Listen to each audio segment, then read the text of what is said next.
Et en avant. Et bah, salut à tous, bienvenue pour ce petit talk qui va parler serverless, qui va faire un petit zoom sur les lambdas et surtout sur une partie un peu sombre des lambdas qui est l'optimisation de la lambda.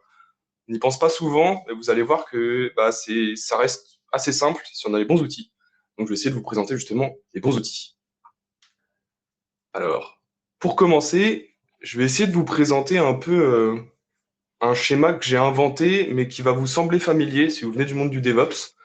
Je suis certain que vous avez tous déjà vu cette petite roue pour vous présenter un peu le mouvement DevOps. Moi, je l'ai repris, mais je l'ai repris à ma sauce en faisant passer pour le cycle de vie d'une lambda. Donc, le cycle de vie d'une lambda dans le sens contexte projet, vous allez voir. La plupart du temps, dans le contexte projet, on va avoir notre PO qui va arriver souvent au daily et nous dire, ah, j'ai une idée. Souvent, d'ailleurs, il va pas arriver avec une idée, il va arriver avec une valise qui est remplie d'idées, qui va arriver avec une dizaine d'idées, et vous dire, les gars, j'ai un truc de fou à faire là. Franchement, faut qu'on regarde ça, faut qu'on fasse quelque chose, faut qu'on le fasse vite, parce que notre client derrière, il attend forcément. Donc, j'ai besoin de vous. Faut que vous me fassiez quelque chose, faut que vous me délivrez de la valeur, et faut que vous me la délivreriez vite. Très bien, une équipe de dev, pas de souci, nous on sait faire ça. Donc souvent, cette idée, elle se transforme la plupart du temps en ce qui s'appelle un POC. Donc traduit de l'anglais, c'est un proof of concept. Donc on va étudier la faisabilité de ce besoin. Souvent, ce POC, c'est quelque chose que l'on va faire sur des technologies qu'on maîtrise pas forcément, sur une idée qui sort un peu du contexte usuel où on n'a pas l'habitude d'utiliser ce genre de choses. Donc, c'est vraiment, on va dire, un moment où on va vouloir savoir si l'idée qui est revenue parmi le portefeuille d'idées qui est énorme de notre PO est bonne et surtout peut être réalisable. Alors, à ce moment-là, en plus de ça, souvent il va vouloir qu'on fasse ça forcément vite. Moi, je vais introduire à ce moment-là un service d'AWS qui est super sympa. Vous en avez peut-être déjà entendu parler, ça s'appelle Lambda. C'est super pratique, ça permet d'exécuter du code sans se soucier de la configuration d'un serveur derrière. Donc on rentre là dans le monde du serverless, et en tant que développeur, bah, le serverless, c'est un peu magique. C'est un conteneur, le conteneur est une image, mais dans l'idée, j'écris mon code, je déploie ce code-là dans le conteneur il tourne, ça me ressort l'output, et je suis content, parce que moi, j'ai pas eu à me soucier de comment configurer le conteneur, comment il marche à l'intérieur. Ça m'intéresse pas, moi je suis un développeur. Moi, je veux juste que ça fonctionne et que mon code il s'exécute. Très bien, j'ai une solution à ça. Cette solution, il s'appelle le service lambda. Et la chose qui est fabuleuse là-dedans, c'est que ça améliore vachement la vélocité aussi d'une idée, parce qu'on n'a plus besoin justement de toute cette complexité d'aller configurer un serveur, d'aller s'amuser à aller mettre un application load balancer devant, configurer un proxy, etc. etc. On n'a plus besoin de faire ça.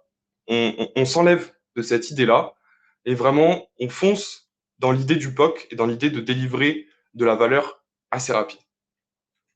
Derrière, souvent, quand on commence à faire une lambda, donc on la fait correspondre le plus souvent à une idée qui est derrière, c'est bien, mais comme je vous ai dit au début, notre PO, souvent, il vient avec une valise d'idées. Donc la valise, elle peut être constituée de une à 100 idées d'un coup, peut-être. Dans ce cas-là, nous, on est content, notre lambda, ça marche bien pour une idée. On peut aller dans la console AWS, il n'y a aucun souci. C'est du point and click, on va dire. En 3 ou 4 secondes, on peut déployer une lambda, on a juste à copier-coller le code, on la met dedans, super. Au bout de 10, ça commence à être un peu chiant parce qu'il faut gérer certaines choses. On va faire 10 fois la même étape sur la console AWS. On n'a pas forcément envie de ça. Au bout de 100, je peux vous dire que votre journée va être vachement longue. C'est pour ça que dans cette chaîne du cycle de vie de la Lambda, j'ai introduit un concept qui s'appelle l'IAC pour l'infrastructure as code, qui va nous permettre justement, encore une fois, de simplifier la vie aux développeurs. Le développeur, il veut même pas s'embêter à déployer sa lambda, à aller s'amuser, à aller toucher à du Terraform. Si on commence à parler de langage descriptif comme du HCL ou du YAML, le développeur il va certainement partir en courant, il va fuir les mains sur la tête. Nous, on veut pas ça, on veut lui abstraire toute cette couche-là. Et dans l'idée, on veut lui fournir un package d'IAC qui soit transparent pour lui. Lui, il code, il commit, et la plupart du temps, une fois qu'on a commit, qu'est-ce qui nous intéresse? Une chaîne de CI/CD.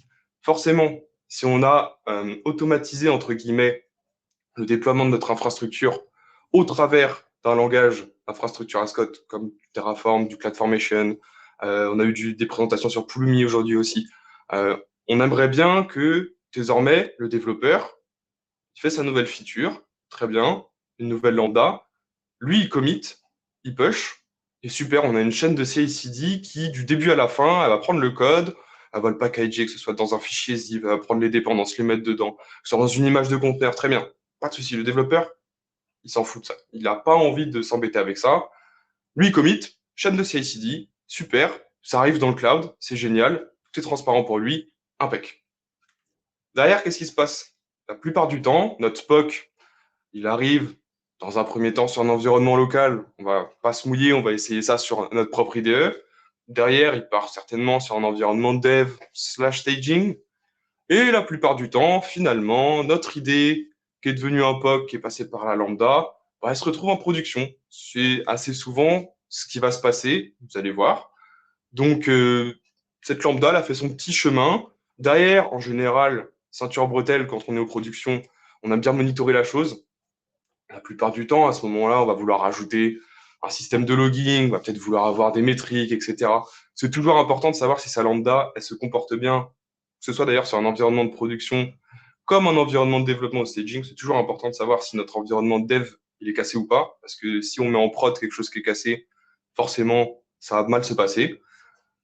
Donc voilà, donc là, on arrive quasiment, vous me direz, à la fin de cette super roue du cycle de vie de la lambda. Et la dernière étape, quand on est là, souvent, c'est qu'on va Ah ouais, non. Souvent, on oublie cette étape d'optimisation. Et pourtant, c'est quelque chose qui est super important parce que une lambda, la plupart du gens, ils vont me dire, oui, mais lambda, ça coûte rien. Regarde, ça coûte des millièmes de centimes au run. Ouais, très bien. Là, pour l'instant, tu vas avoir peut-être un client, 10 clients, 100 clients sur ton application. En effet, ça va pas changer grand-chose sur le coût total à la fin. Par contre, si tu scales ton application et que tu commences à avoir des millions d'appels sur cette lambda, je peux te promettre que la simple milliseconde ou la dizaine de millisecondes que tu peux gratter sur celle-ci, il va falloir aller la gratter parce que derrière, au niveau du porte-monnaie, ça va se ressentir. Et moi, je vais essayer de vous montrer au travers de cette présentation que c'est vraiment super simple, si vous connaissez les bons outils, de pouvoir justement optimiser vos lambda. Donc, il y a un mème que j'aime plutôt bien là-dessus, c'est qu'on ne peut pas forcément dépasser un budget quand on n'a pas de budget, parce qu'en général, quand on définit un besoin sur ces fameuses idées avec l'époque, on ne définit pas forcément directement un budget dessus.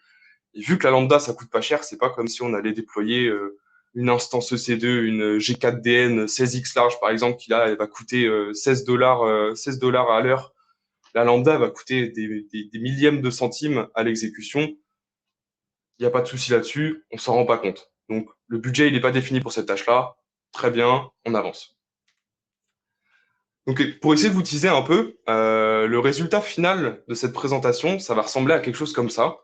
C'est quand même beaucoup plus cool d'avoir une interface à la fin. Vous pouvez voir un beau graphique avec justement les différentes exécutions du lambda qu'on peut avoir, donc en fonction du temps et du coût. C'est justement cet outil que je vais pouvoir vous présenter à la fin. Au lieu justement de vous générer un CSV ou un JSON comme la plupart des outils pourraient le faire, ici, il va essayer de vous mettre ça sur une belle UI avec quelque chose qui est présentable derrière, par exemple, à une équipe de sales ou une réunion justement post-mise en place de ce genre d'outil. On va pouvoir avoir une boucle de feedback assez rapide et on va pouvoir montrer que cet outil il a vraiment de la valeur à des gens qui ont potentiellement investi de l'argent sur le fait d'intégrer cet outil dans notre chaîne de CI/CD par exemple.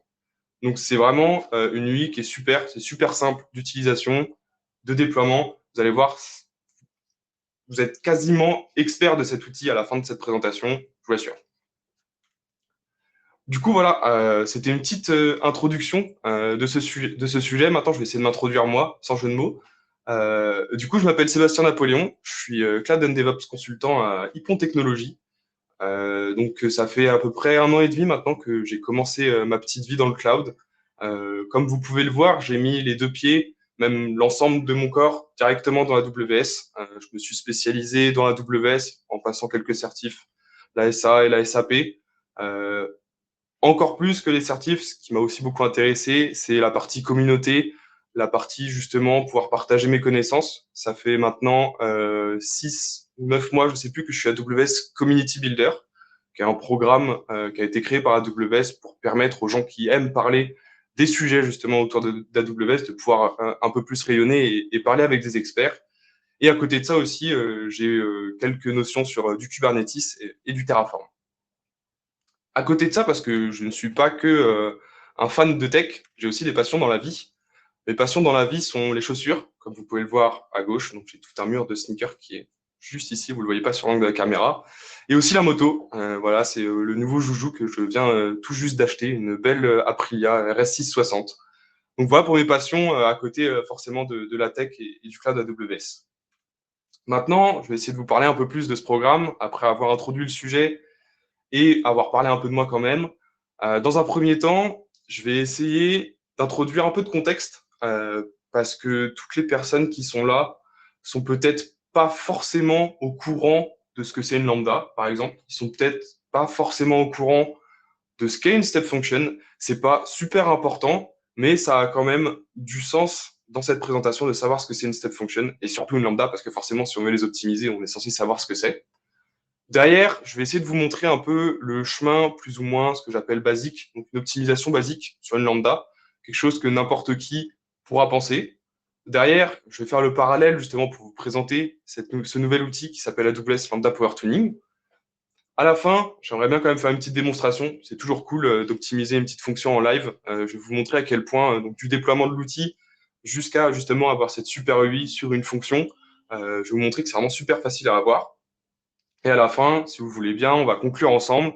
Je vais vous montrer qu'on peut aller un petit peu plus loin, justement, avec cet outil, et derrière, conclure sur deux, trois aspects. Donc voilà, donc si on rentre un peu dans le contexte, des gens vont me dire une fonction lambda, mais pourquoi? Moi, j'ai déjà un cluster Kubernetes à la maison. Donc voici votre cluster Kubernetes. Moi, j'ai mon PO qui arrive. Mon PO qui arrive, il me dit, je veux une API crude. Très bien. Je mets mon API crude. Elle est juste ici, là. C'est la toute petite partie, là, dans votre cluster Kubernetes. Et bien, pourquoi vous avez besoin d'un cluster Kubernetes pour cette toute petite API crude?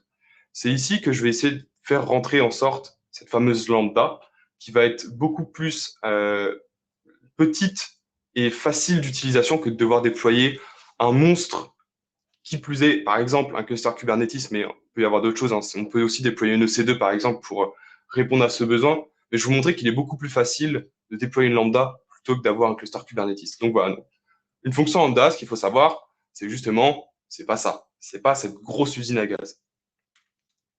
Moi, ce que j'aime bien faire comme parallèle pour la fonction lambda, c'est la parallèle avec le Cookéo. Je ne sais pas si vous connaissez ce fameux outil utilisé en cuisine.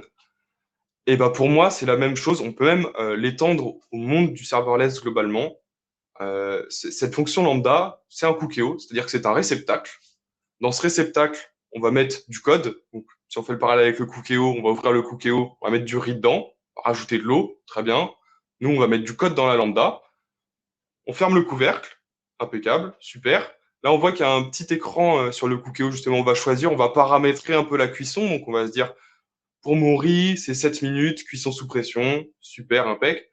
Parallèle avec la lambda, oh bah ma lambda, je vais la configurer, je vais lui mettre 2 gigas de mémoire, je vais mettre un peu de stockage dedans, je vais lui donner les droits, par exemple, d'avoir accès à un bucket S3. Et ensuite, j'appuie sur OK, je lance la cuisson, super, je fais rien, au bout de 7 minutes, c'est prêt. Et ben la lambda, c'est exactement la même chose. Vous ouvrez le cookéo, vous mettez le code, vous le refermez, vous configurez, vous appuyez, et vous avez directement, pour le coup, un résultat, donc le résultat que vous espériez pour votre lambda. Donc voilà pourquoi j'aime beaucoup faire ce parallèle entre le fameux cookéo et la lambda. Et si on l'étend au monde du serverless, c'est un peu la même chose partout. Sur un conteneur avec du Fargate, on ne va pas avoir à gérer, par exemple, une EC2 derrière. Ça va être juste le conteneur, on va lui dire ah, scale avec ci, scale avec ça, on va définir notre tâche, etc. C'est comme le cookéo, c'est la même chose. Du coup, si on revient à notre fonction lambda, parce que c'est quand même ce qui nous intéresse ici, de quoi est constituée fondamentalement une fonction lambda? Alors, une fonction lambda, elle a besoin, pour manger, d'une mémoire qu'on lui alloue. Donc, cette mémoire, elle peut aller de 128 mégas jusqu'à 10 gigas. Alors, faites attention, sur ces 10 gigas, c'est possible de les allouer, mais si jamais vous voulez monter, donc depuis peu, AWS a justement réduit les quotas de base alloués sur vos comptes que vous créez, et ils vous ont bridé à 3 gigas. Si jamais vous voulez monter justement à ces fameux 10 gigas, il faudra faire une demande sur le service AWS Quota pour augmenter la RAM que l'on peut allouer à une même lambda. quelque chose qu'il faut savoir. Et derrière, vous allez me dire, c'est cool de justement faire scale cette RAM, mais qu'est-ce que ça fait derrière? Et bah derrière, ça ne fait pas que augmenter la taille de la RAM qu'on alloue à notre lambda, ça fait aussi scale le CPU. Donc on va avoir plus de puissance de calcul avec le CPU en fonction de la RAM qu'on lui ajoute, mais aussi quelque chose qui est peut-être un peu moins connu, ça va permettre justement de scaler tout ce qui est la bande passante au niveau réseau. Et ça, c'est super important parce que des fois, on va avoir des lambdas qui peuvent faire des milliers, des dizaines de milliers ou des centaines de milliers de calls API. Et justement, le fait d'améliorer et de scaler cette mémoire va permettre de pouvoir beaucoup plus facilement faire ces calls API en parallèle. À côté, forcément, je vous ai parlé de lambda, je vous ai parlé de code. Il faut forcément mettre du code dedans. Comment on met du code dans une lambda? C'est assez simple. C'est un fichier zip la plupart du temps qui contient justement le code de la fonction, mais pas que. On va avoir aussi besoin de tout ce qui est les requirements, donc les dépendances de cette lambda qui doivent être joints dans ce fichier zip. On va avoir des problèmes de taille le plus souvent quand on fait ça. Si je prends l'exemple sur des lambdas avec du Python, on va souvent avoir tendance à faire du pandas. On va dépasser la taille qui est de 250 mégas pour le zip qui est justement donc le zip unzip. On a une limite de 250 mégas, sachant que juste la librairie pandas fait déjà 180 mégas. Le problème arrive très vite. Donc, pour pallier à ce problème, AWS a introduit le fait de pouvoir mettre justement une image de conteneur. Et là, vous pouvez monter une image qui fait jusqu'à 10 gigas. Donc voilà les deux façons de pouvoir stocker du code dans une lambda. Derrière, la plupart du temps, on va potentiellement avoir besoin aussi de stockage temporaire. Donc si on fait par exemple du traitement d'image dans une lambda, c'est quelque chose qui est possible. On va avoir forcément besoin de stocker cette image quelque part. Cette image, elle sera stockée dans ce qui s'appelle le slash TMP, qui est encore une fois, attention, un stockage temporaire. Il est là que pendant le temps d'exécution de votre lambda. Et celui-là, il peut faire de 512 mégas à 10 gigas aussi au niveau de la taille. Derrière, chose à prendre absolument en compte, s'il vous plaît, quand vous voulez faire de la lambda. Une lambda, c'est un timeout. Et le timeout de cette lambda est à 900 secondes maximum. Pour ceux qui n'aiment pas trop les mathématiques, 900 secondes, ça fait 15 minutes. Si jamais vous décidez d'aller faire du serverless, et notamment de la lambda, et que vous savez que votre job fait déjà plus que 15 minutes, n'allez pas sur la lambda. Ou alors découpez votre job. Mais faites attention à ça. Forcément, chaque service a ses limitations et chaque service est bon pour un certain use case. Derrière, on peut aussi lui attribuer ou non, mais je préfère le mettre quand même, un rôle IAM. Forcément, si notre lambda, on veut par exemple qu'elle ait accès à un bucket S3, il va lui falloir ce fameux rôle IAM qui va lui permettre d'accéder à ce bucket S3. Donc voilà, c'est plus ou moins dans les grandes lignes tout ce qu'on peut donner à une lambda. Il en existe forcément d'autres, mais avec l'ensemble de ces paramètres-là, vous pourrez faire une lambda qui fonctionne très bien.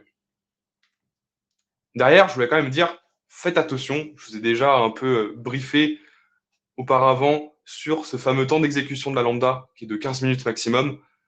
Ne voyez pas des lambdas partout. Les lambdas, c'est bon pour un use case. Si vous voulez faire justement des cron jobs, ça peut se faire sur une lambda, il n'y a pas de souci. Si votre cron jobs il dépasse les 15 minutes, n'allez pas sur lambda, ça sert à rien. Il y a des use cases qui sont très bons pour aller sur du Kubernetes, il y en a qui sont très bons pour aller sur de l'EC2, tout comme il y en a qui sont très bons pour aller sur du lambda. Il est super important de bien réfléchir à votre architecture en amont avant de foncer tête baissée, même si j'adore le serverless. Des fois, le serverless, c'est pas bon. Et en parlant aussi de serverless, j'ai quelques cas d'exemple où je suis parti sur des lambdas et je l'ai regretté, notamment sur des jobs qui sont récurrents, qui allaient scraper des API. Ces jobs s'exécutaient pendant 1 minute, sauf qu'ils s'exécutaient toutes les minutes, voire moins, ce qui fait que c'était plus, comme niveau du coût, c'était beaucoup plus intéressant de migrer tout ça sur une EC2 plutôt que de rester sur la lambda. Donc encore une fois, faites attention à ce que vous utilisez, utilisez-le à bon escient. Derrière, je suis obligé de vous introduire aussi le concept de Step Function. Alors, Step Function, c'est un service d'AWS, pareil. Et ce service, je le vois un peu comme un chef d'orchestre. Je pense que la plupart d'entre vous ici connaissent Kubernetes, qui est un orchestrateur de conteneurs. Et ben, Step Function, à l'instar, c'est un orchestrateur de services AWS. Il est particulièrement bon et spécialisé dans le serverless, même si aujourd'hui, il s'intègre avec quasiment n'importe lequel des services AWS. Je crois qu'il s'intègre avec plus de 200 services aujourd'hui. Et ce qui lui permet de faire, lui, c'est vraiment d'avoir un workflow de A à Z, dans lequel on va avoir des transitions entre différents services AWS. Donc, un schéma est beaucoup plus parlant que des paroles. Voici un exemple de step function, justement. Donc, c'est une step function qui est vraiment très basique. Donc, vous voyez, on a un état du début qui est en haut, donc, qui est une transition qui s'appelle start. Ensuite, on va invoquer une lambda qui va permettre de valider les données qui sont dans un fameux compte. On va avoir une étape qui se dit de choix. Donc, en fonction du déroulé de cette étape, donc dans ce choix, on va pouvoir mettre un choix en fonction de l'output de cette première lambda. Tout ça, c'est géré dans le service step function. C'est pas géré dans la lambda qui est au-dessus, par exemple. Et en fonction de ce fameux choix, on va pouvoir soit, par exemple, envoyer un email via SNS directement, soit on va pouvoir update un item dans DynamoDB, puis envoyer un email de succès, puis enfin, on va avoir cette fameuse step function qui est en état de succès. La chose qui est super pratique là-dedans, c'est qu'on n'a pas besoin d'écrire une lambda qui va justement permettre de modifier l'item dans DynamoDB. On ne va pas avoir à écrire une lambda qui va envoyer ce fameux mail via SNS. Tout est fait directement dans le service de Step Function. Et pourquoi je vous introduis ce fameux service? Parce qu'il est important et il est surtout utilisé derrière par le fameux outil qui s'appelle AWS Lambda Power Tuning. Donc maintenant, j'aimerais vous inviter un peu à penser en amont comment on pourrait basiquement optimiser une fonction lambda. Donc, on va commencer forcément avec notre fonction lambda. Notre fonction lambda, aujourd'hui, elle tourne en production. Super. Forcément, on a accès à ses logs. On a accès aussi via le Cost Explorer au coût de cette fonction lambda. On sait à peu près, enfin, on sait même exactement dire combien nous coûte chaque exécution de notre lambda. Super. Donc ça, c'est notre baseline. On va commencer. Donc, workflow manuel. On va prendre un petit carnet. J'ai mon carnet à côté. On prend le stylo. On écrit pour la RAM qui est actuellement associée en production. Cette lambda me coûte X euros par invocation. Très bien. Maintenant, on décide de changer la RAM. Super. Donc là, on la change. La plupart du temps, ce qu'on va voir, c'est que les personnes vont augmenter la RAM qui lui est associée. Très bien. Il y a des use cases aussi où le fait de la diminuer va vous faire justement économiser de l'argent, même aussi des fois du temps. Partons sur le fait de l'augmenter. Super. On a augmenté la RAM. Très bien. Maintenant, on aimerait avoir une boucle de rétroaction. On aimerait avoir un feedback sur combien ça nous a coûté, parce que c'est là que ça nous intéresse. Pour savoir combien ça nous a coûté à lambda, très simple. Il nous faut juste son temps d'exécution, son build time. Donc, c'est une information qui est justement disponible dans CloudWatch. À chaque fois justement qu'on va exécuter une lambda, on va avoir un log qui sera généré dans un journal de log situé dans CloudWatch avec une petite ligne tout à la fin. Je ne sais pas si vous avez déjà remarqué ou si vous avez déjà été regarder des logs de lambda, mais tout à la fin, il y a un build duration qui correspond au nombre de secondes, microsecondes, minutes pour lesquelles vous serez facturé pour l'exécution de cette lambda. Ensuite, le calcul est très simple. Vous avez la RAM à laquelle vous avez associé votre lambda, vous avez le temps d'exécution. Une simple multiplication avec la grille tarifaire d'Amazon vous permettra de savoir, très bien, cette lambda m'a coûté tant pour une invocation. Super. Et bien maintenant, impeccable. On n'a plus qu'à refaire ça. Donc imaginons que là, on a changé la RAM, on est passé à 1 giga. On va essayer de passer à 1 giga 2 maintenant. Après, on va faire 1 giga 3, 1 giga 4, 1 giga 5, 1 giga 6, etc., etc., etc., jusqu'à arriver à une RAM qui soit nous convient, soit forcément on en a marre, parce que ce processus manuel, il est cool, ça marche, on a des résultats. Vous allez voir que au fur et à mesure, votre coût, soit il va baisser, soit votre temps d'exécution il va baisser, soit les deux vont baisser, et là c'est encore mieux. Mais par contre, qu'est-ce que c'est long. Vous avez passé toute votre journée dans la console AWS à modifier la RAM. Vous avez votre petit carnet de notes qui est complètement rempli avec justement un ensemble de coûts. Vous vous perdez carrément à la fin. C'est quelque chose qu'on aimerait forcément éviter. Je pense que moi, comme vous, on n'a pas envie de passer notre journée dans la console AWS à changer la RAM d'une lambda. Du coup, forcément, ce que j'aimerais vous montrer maintenant, c'est ce fameux outil qui s'appelle AWS Lambda Power Tuning.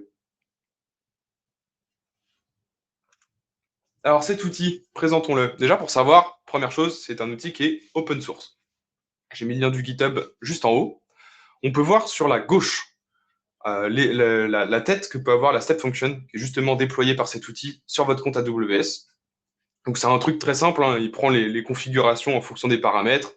Il vous déploie la lambda X fois en fonction du nombre de RAM que vous voulez. À la fin, il supprime tout, il analyse, il optimise. Super. Le principe de l'outil, c'est notre première intuition avec notre processus manuel, il était vraiment bon. C'était vraiment la chose qu'il fallait faire.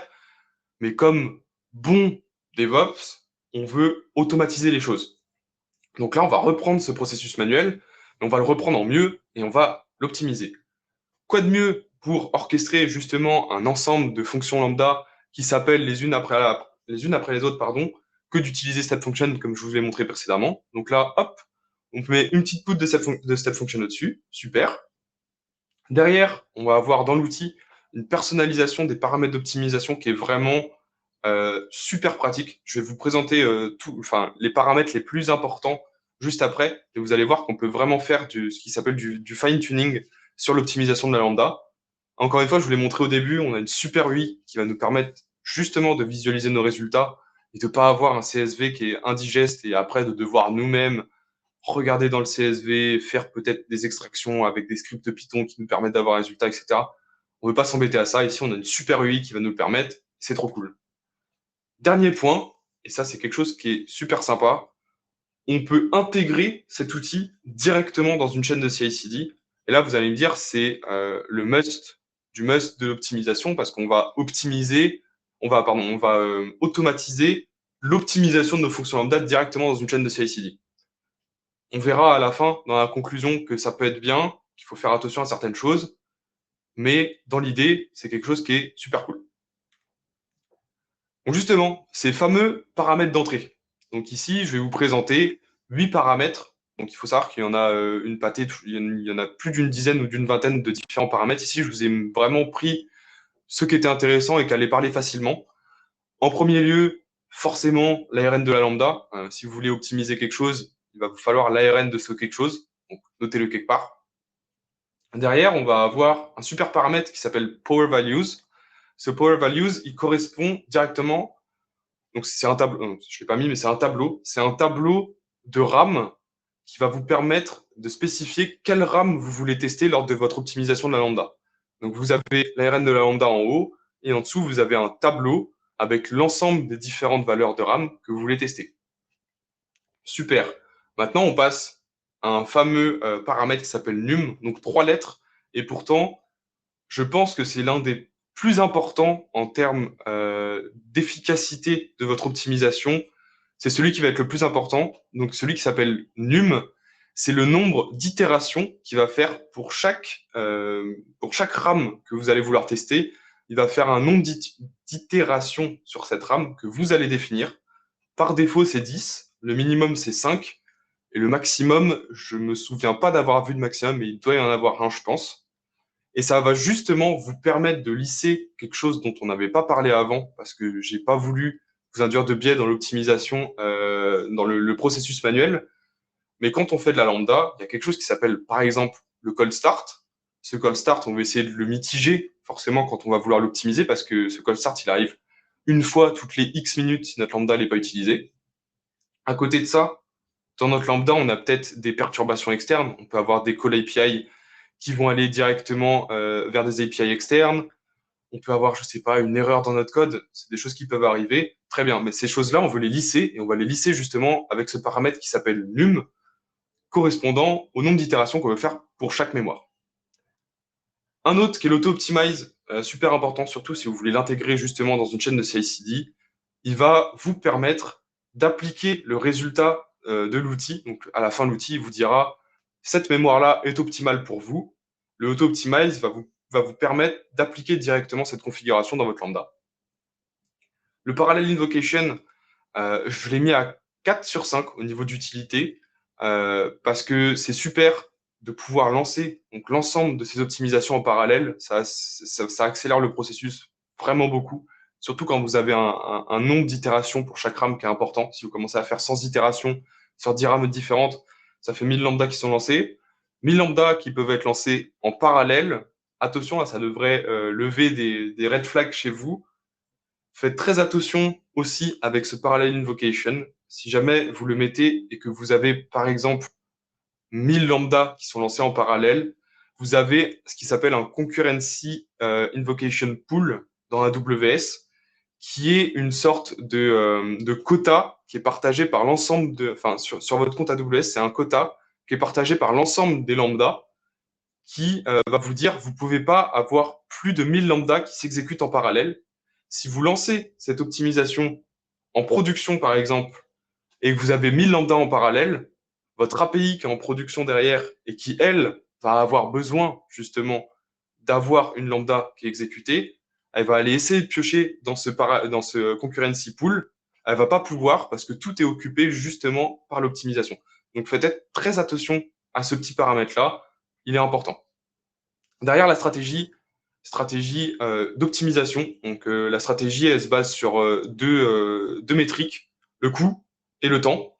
Et vous pouvez choisir du coup soit d'optimiser la stratégie sur le coût, soit sur le temps d'exécution, soit une stratégie qui va s'appeler balanced.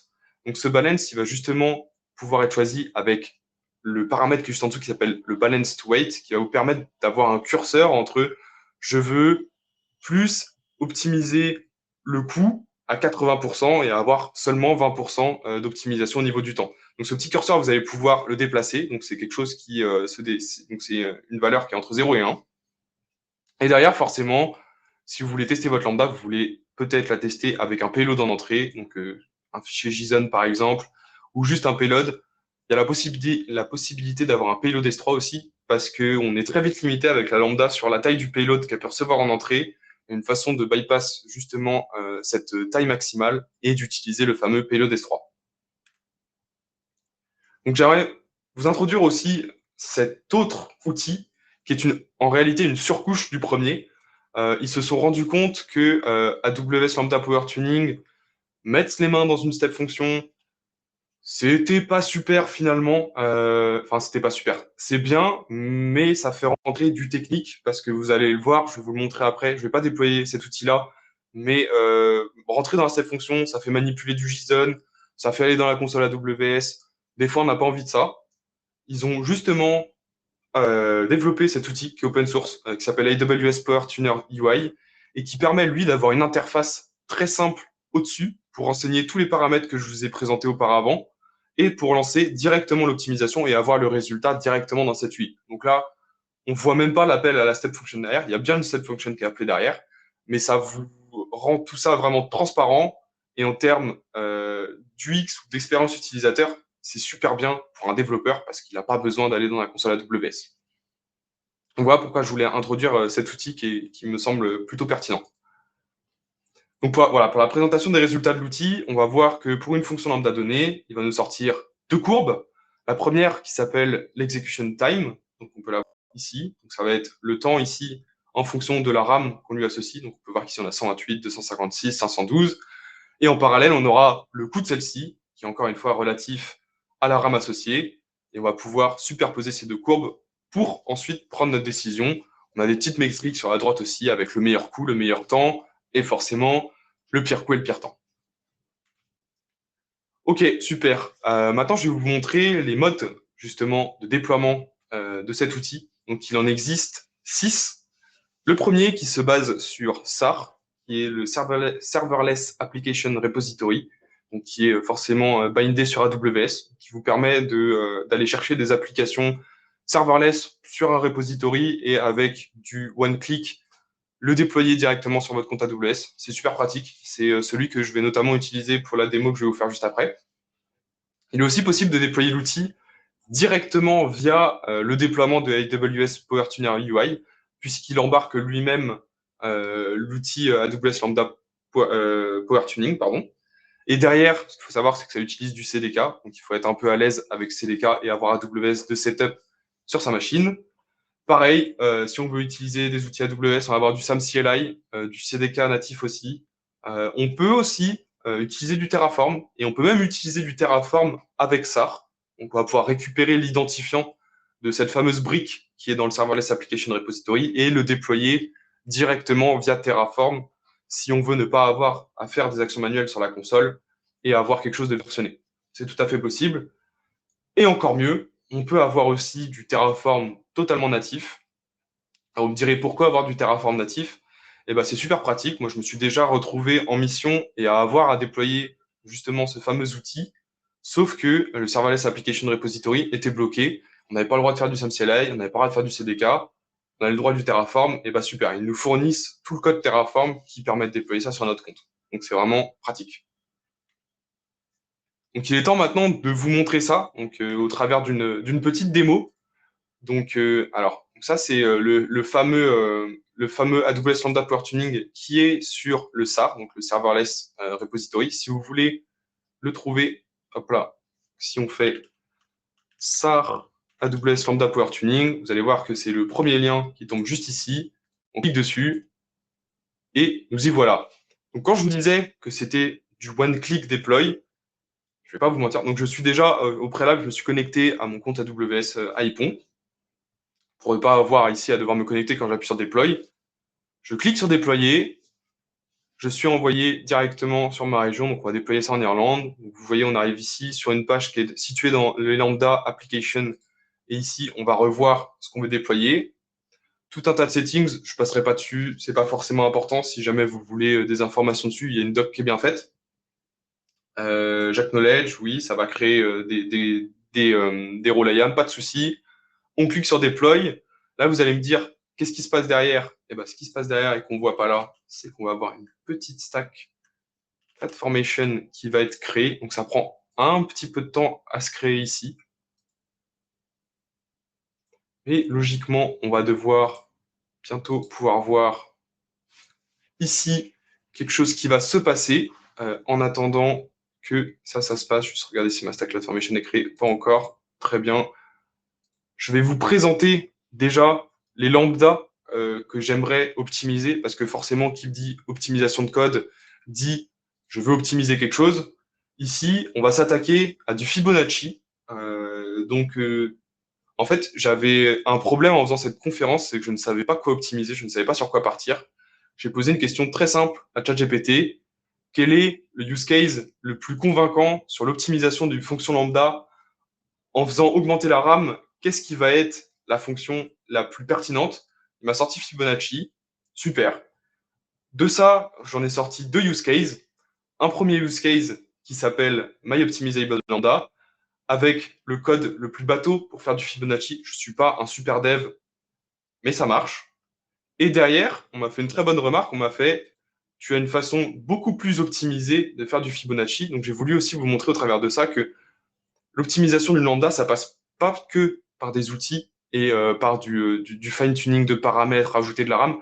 Ça passe aussi énormément par le développeur lui-même. C'est très important que vous optimisiez votre propre code parce que vous êtes la première source de gain d'argent. C'est grâce à votre cerveau qu'on va pouvoir économiser énormément d'argent et ça se remonte, enfin, ça se montre très bien avec ce fameux Fibonacci. Donc ici, j'ai posé la question cette fois à Google et à Stack Overflow, quelle est la façon optimisée de calculer du Fibonacci? J'ai trouvé cette façon-là, et vous allez voir qu'à la fin, les résultats au niveau de l'optimisation, donc je vais optimiser les deux, vous allez voir que c'est assez bluffant. Donc, si on retourne ici, super, on est arrivé là. Donc, on arrive sur ma stack CloudFormation qui est ici. Logiquement, hop, vous allez voir que c'est là qui a été créée. Donc, AWS Lambda Power Tuning. Super, c'est ce qui m'intéresse. Donc, ça, derrière, ça m'a créé plein de ressources ici. Moi, ce qui va m'intéresser, c'est la fameuse step function. Donc, je clique sur ma step function qui est là. Super. Donc, je vais juste, avant de vous en parler, lancer les exécutions. Comme ça, je ne vais pas vous faire attendre. Donc la première qui correspond à la première lambda. Et j'en exécute une deuxième qui correspond à la deuxième. Super. Donc là, ce que j'ai fait, très simplement, si on prend en entrée mon sublime texte qui est juste là, je vais passer ces deux inputs. Donc le premier ici, où je vais donner ma lambda avec mon code qui était déjà optimisé. Donc, quand je dis déjà optimisé, c'est déjà optimisé au niveau vraiment code applicatif pur. Et là, je lui ai dit, très bien, teste-moi sur ces valeurs-là de RAM, donc 256, 512, 1 Go, 1 Go 5, 2 Go, 2 Go 5 et 3 Go. En une, pour que ce soit pas trop long pour vous, j'ai juste fait 5 itérations. Déjà, on va voir que celle qui est optimisable, c'est déjà long parce que Fibonacci, quand on monte dans les tours, forcément, ça prend un peu de temps. Et du coup, j'ai fait la même chose pour ma fonction optimisable qui est là, avec les mêmes valeurs de RAM. Du coup, derrière, ce qui se passe, c'est qu'on a ici tout qui tourne. Donc la première est déjà terminée. Si je peux ne pas attendre, donc je vous montrerai le résultat des deux juste après, mais je vais directement passer ici parce que je les ai fait tourner tout à l'heure pour essayer de gratter un peu de temps. Donc hop, si on prend celle-là dans ce sens-là. Donc celle-là, c'est la fameuse fonction qui est optimisable, donc on n'a pas optimisé en amont. Donc vous pouvez voir que c'est facile à lire. Donc là, on a 256 mégas qui sont là, très bien. Le temps d'invocation, on est à 16 000 millisecondes, ce qui est assez énorme. Au niveau du coût, on en est à peu près ici, très bien.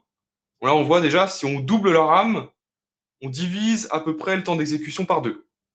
Ça, c'est déjà énorme. Au niveau du coût, ça coûte un peu plus cher, mais pas grand-chose, franchement. Très bien, on augmente encore, on passe à 1 giga. Là, on peut voir, on redivise par deux. Super. Niveau du coût, on arrive au même coût que pour les 256 mégas. Là, ça commence à être intéressant. Si on réaugmente encore à 1 giga 5 ici, on voit que le temps est rendu encore, donc on redivise encore presque quasiment par deux. Et au niveau du coût, c'est encore moins cher. Après, on continue. Ici, on voit que le coût réaugmente un peu, alors que le temps diminue, mais le temps diminue quand même beaucoup moins. Donc peut-être celui-là est plus intéressant. Et après, le coût commence à s'envoler, ça commence à être moins pertinent, sachant que le temps d'exécution est ici stagne. On peut voir que ici, par exemple, si on veut optimiser notre coût et si on veut optimiser le coût et le temps d'invocation, la meilleure configuration serait 1 giga 5. Maintenant, chose marrante, je vais faire le parallèle avec la fameuse lambda qui est déjà optimisée au niveau du code. Vous allez voir que c'est vraiment bluffant. On y arrive ici. Donc, je vous rappelle, ici, on est à 16 000 millisecondes pour 256 mégas. Paf! Donc là, le code optimisé, on est à 2 millisecondes de base. On a un temps qui est constant, peu importe la RAM qu'on lui alloue. Donc là, je n'ai pas mis 128 mégas parce que ça aurait pris beaucoup trop de temps pour avoir les mêmes valeurs entre les deux lambda. Mais je pense que le coût aurait encore baissé, forcément. Et là, on se rend compte que il y a juste pas photo. En fait, le temps est constant en haut, on ne se soucie pas du temps. Très bien. Le coût moins cher, 256 mégas. Et dans ce cas-là, on va se mettre là. Quelque chose qui est super pratique. Donc là, on a deux lambda, de voir switcher comme ça, c'est pas super pratique. On a un super onglet qui s'appelle Compare ici. Donc, la fenêtre que j'ai là va justement pouvoir vous montrer la comparaison. Donc, c'est assez simple. On met un nom sur la première fonction, l'URL qui est ici. On prend notre deuxième fonction, on copie-colle l'URL, on la met là, on lui met un petit nom, et paf, ça nous fait une super nouvelle fenêtre avec la superposition de toutes les fameuses courbes. Et là, on peut voir que, donc là, ça perd presque de son intérêt ici, car ça devient illisible au vu de la comparaison des deux, qui est juste pas comparable. On peut voir que au niveau des chiffres que l'on a là, si on se met ici au niveau du temps d'exécution et au niveau du coût, c'est ridicule. Donc là, on va vraiment se baser sur forcément le code optimisable, le code qui est déjà optimisé, par contre, pardon. Donc voilà, donc l'outil est vraiment super pratique. Le use case ici, forcément, avec la fonction qui est très très optimisée ici, est un peu moins parlant que d'avoir quelque chose qui se superposerait là. Mais vous pouvez voir que c'est quand même très simple. Et là, si je reviens du coup en arrière ici, vous pouvez voir que mes deux exécutions sont finies. Donc celle-là a pris un petit peu plus de temps. On peut voir qu'elle a pris 1 minute 30 de plus. Si vous voulez retrouver les URL que j'avais juste ici, c'est très simple. Enfin, c'est très simple. Quand on connaît un peu Step Function, à la fin de notre Step Function ici, on a une étape qui s'appelle Optimizer qui est là. On a du coup un output qui vient là. Il suffit de cliquer et on a le lien pour la visualisation. On le copie, on le colle et on va retourner sur exactement le même premier graphique que je vous ai montré, forcément. Et si on retourne là, et qu'on retourne du coup sur la première, donc le code qui était déjà bien optimisé, pareil, on clique sur Optimizer ici, on l'a là, hop, on copie, on colle, et nous voilà.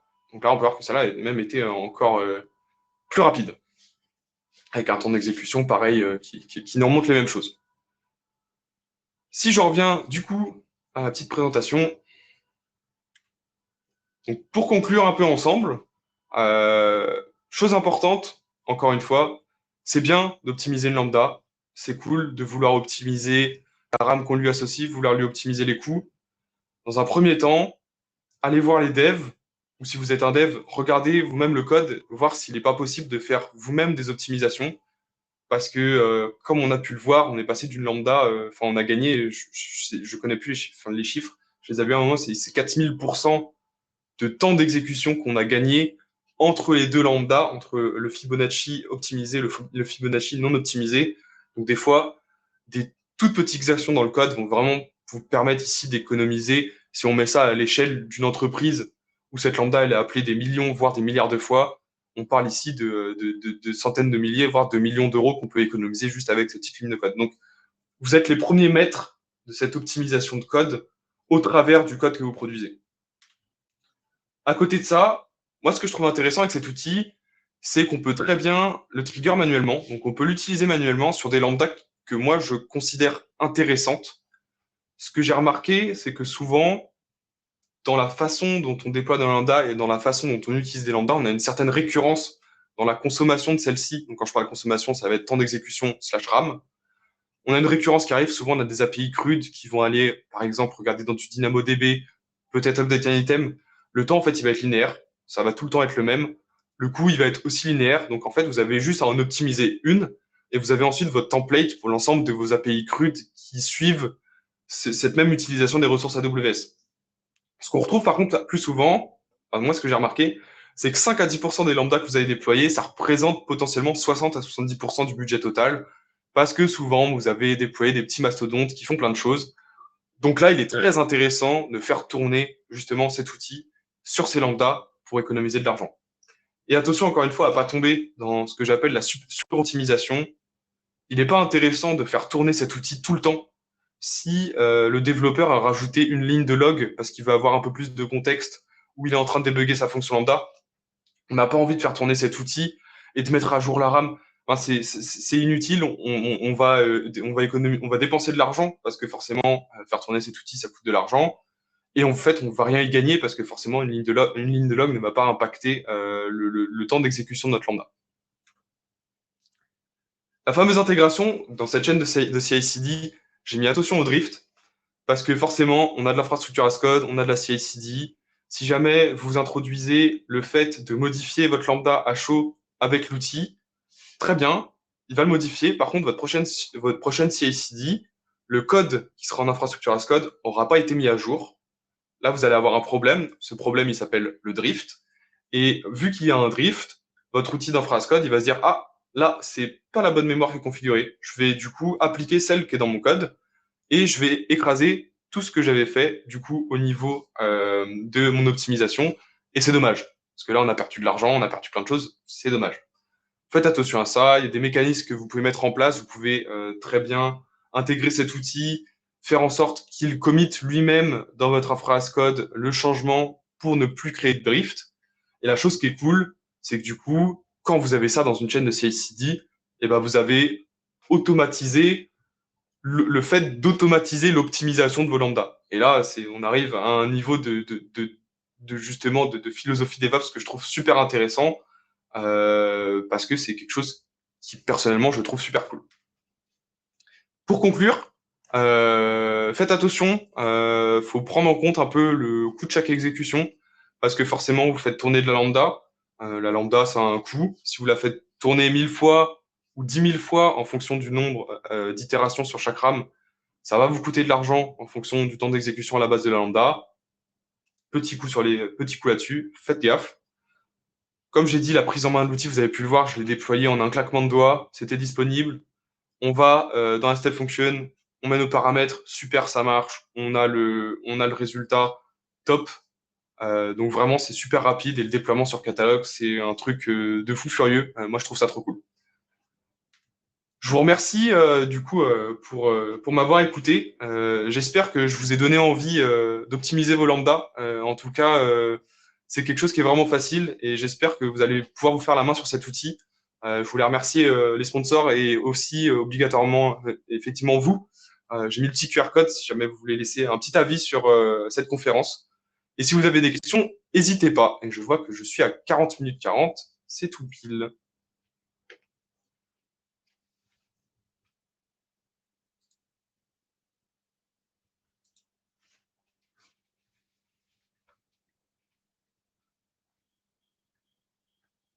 Ah, on ne t'entend pas, Olivier. Olivier. Oui, mais c'est parce que je suis un garçon très discret. Bon, mais puisque tu es là, Eli, je te laisse l'honneur pour clôturer. Non, mais c'est. Si tu as envie de rester là, on peut faire ensemble. Merci beaucoup, Sébastien. Carrément, merci beaucoup. Merci à toi. Pour ce dernier talk sur ce track, tu clôtures officiellement ce track. Et donc, rendez-vous pour celles et ceux qui sont en région montpelliéraine à Mike Digital School, ceux qui sont en région toulousaine à l'Epitech. Et on vous y attend d'ici, on a dit combien de temps, 1h15 à peu près, 1h30, je sais. On s'est laissé un peu de temps pour aller. Dans 1 heure, c'est ça. Dans 1 heure, ok. Le temps de faire le trajet, et puis on se retrouve pour boire un coup là. Enfin, pour un dernier talk, on va boire un coup. Merci encore, merci Sébastien. beaucoup. Top, merci à tous. Et bonne fin de soirée. Bon dernier talk. Bonne fin de soirée.